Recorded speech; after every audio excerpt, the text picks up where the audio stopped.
Hey everyone, welcome back to this channel. आज हम लोग इस वीडियो में डिस्कस करेंगे बिजनेस एनवायरनमेंट से रिलेटेड कुछ एमसीक्यूज़। तो चलो जल्दी से हम लोग इस वीडियो को स्टार्ट करते हैं। तो चलो जल्दी से स्टार्ट करते हैं फर्स्ट क्वेश्चन के साथ। क्या गिवन है? विच one of the following is an example of general force. आपको बताना है कि इनमें से जनरल फोर्स का एग्जाम्पल कौन सा है। दो तरह की फोर्सेस हम लोगों ने पढ़ी थी, एक स्पेसिफिक फोर्स और दूसरी जनरल फोर्स। स्पेसिफिक फोर्सेस क्या थी? जो एक इंडिविजुअल बिजनेस को इम्पैक्ट करेगा, और जनरल फोर्स जो सभी बिजनेस पे इम्पैक्ट लेके आएगा। तो बताओ इनमें से जनरल फोर्स कौन सी है। एग्जाम ऑप्शंस क्या क्या हैं? सबसे पहले कस्टमर्स, दूसरा है technological improvements, third is creditors and fourth is investors. सोचो जल्दी से इनमें से जनरल फोर्स कौन सी होगी। बहुत इजी है, आंसर क्या होगा इसका? Option number B, that is technological improvements. क्यों? क्योंकि उससे सभी बिजनेस पे इम्पैक्ट आने वाला है। समझ में आया? Next, changes in taxes is an example of. Taxes में चेंजेस आ रहे हैं, ये किसका एग्जाम्पल होगा? Economic environment, social environment, legal environment या फिर टेक्नोलॉजिकल एनवायरनमेंट। सोचो कि अगर टैक्सेस में चेंजेस आएंगे तो वो किस एनवायरनमेंट का पार्ट होगा। बहुत ईजी है और बुक में भी ये वाला गिवन था। आंसर हो क्या होगा इसका? Option number A, that is economic environment. क्यों?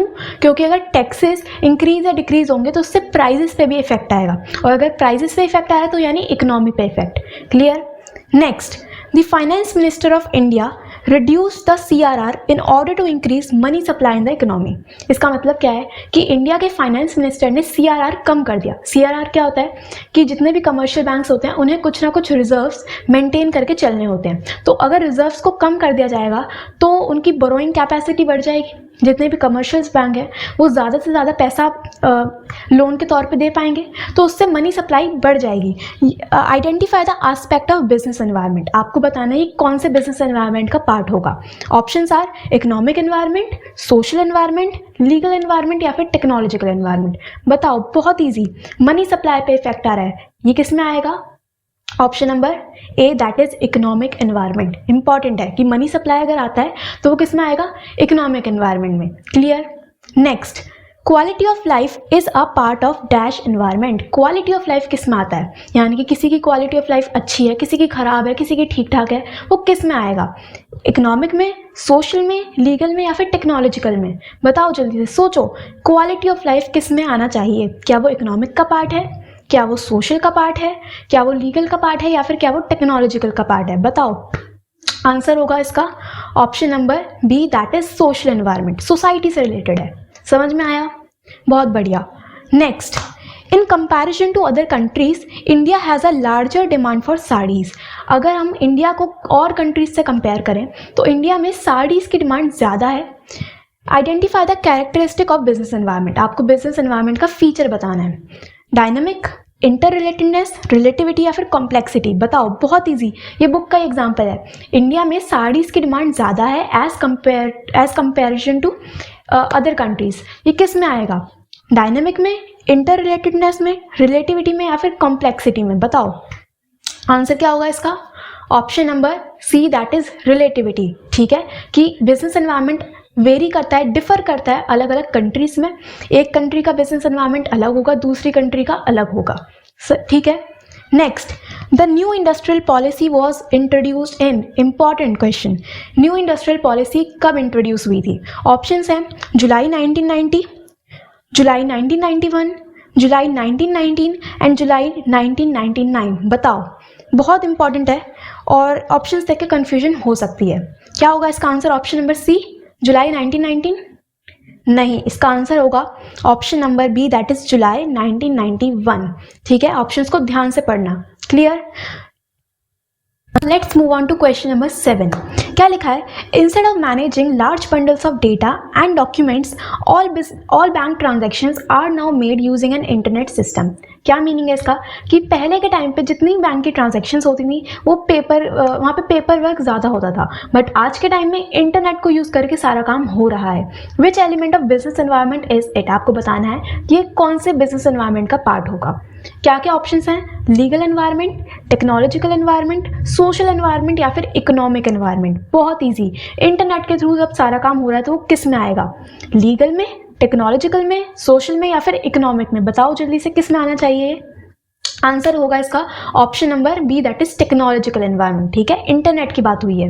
Next question, the warning smoking is harmful to your health must be included in the packets of cigarettes. आप लोगों ने देखा होगा कि जितने भी सिगरेट्स के पैकेट्स होते हैं उस पर लिखा रहता है smoking is injurious to health या फिर it is harmful to your health.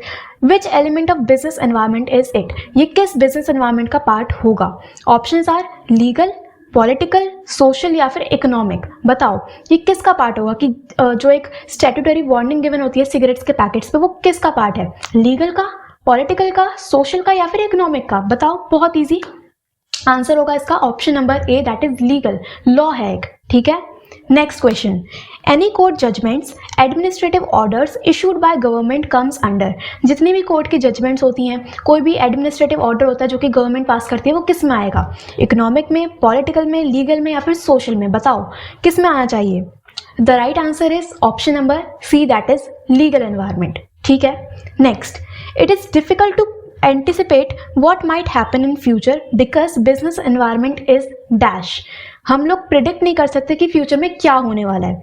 आपको बताना है कि इसमें बिजनेस एनवायरनमेंट क्या है, कॉम्प्लेक्स, अनसर्टेन, डायनामिक या फिर इंटर रिलेटेड? बताओ फ्यूचर में क्या हो क्या ना हो, अभी हम प्रिडिक्ट नहीं कर सकते।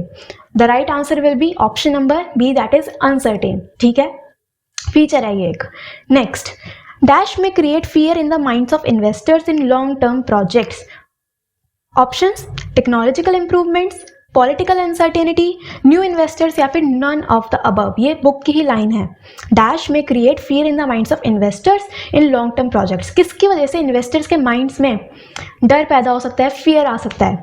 Technological improvements, political uncertainty, new investors या फिर इनमें से कोई भी नहीं? बताओ, आंसर होगा इसका option number B, that is political uncertainty.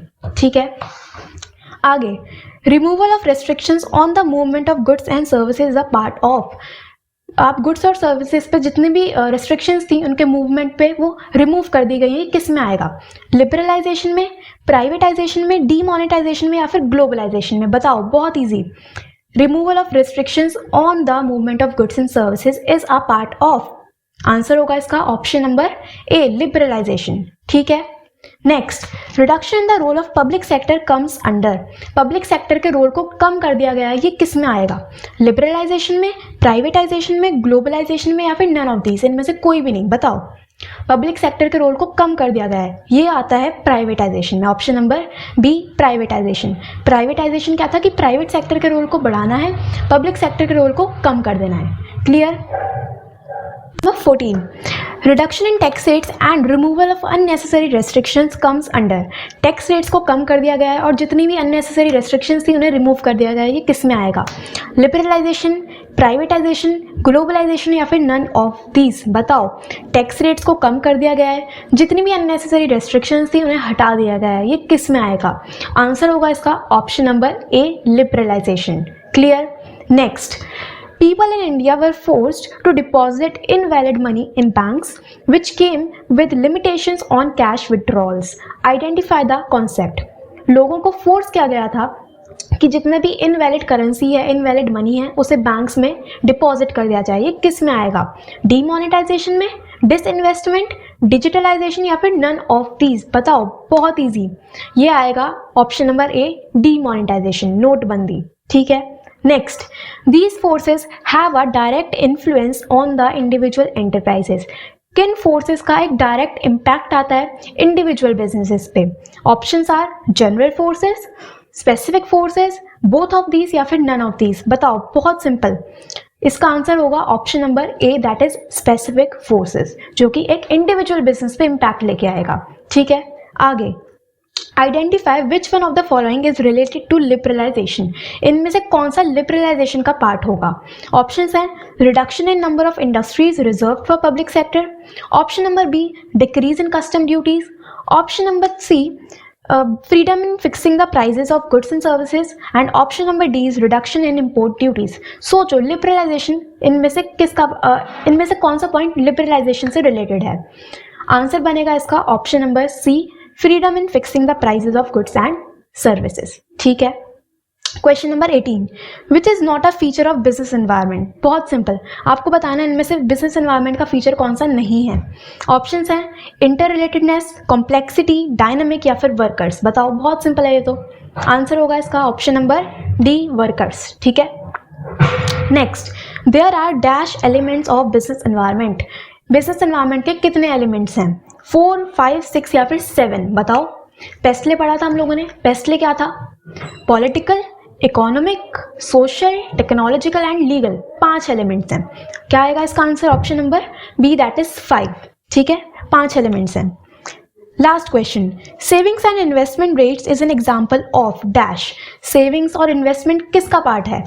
Economic environment, social environment, legal environment या फिर पॉलिटिकल एनवायरनमेंट? बताओ, सेविंग्स एंड इन्वेस्टमेंट रेट्स किसका पार्ट होगा? The right answer is option number A, that is economic environment. आपके economy से related है। ठीक है, समझ में आया? तो ये थे हमारे कुछ 20 important MCQs from business environment and I hope आप लोगों के आंसर्स सही गए होंगे और अच्छे से रिवीजन हो रही होगी। तो बस आज के लिए इतना ही। अब मैं आप लोगों को मिलूंगी नेक्स्ट चैप्टर के साथ।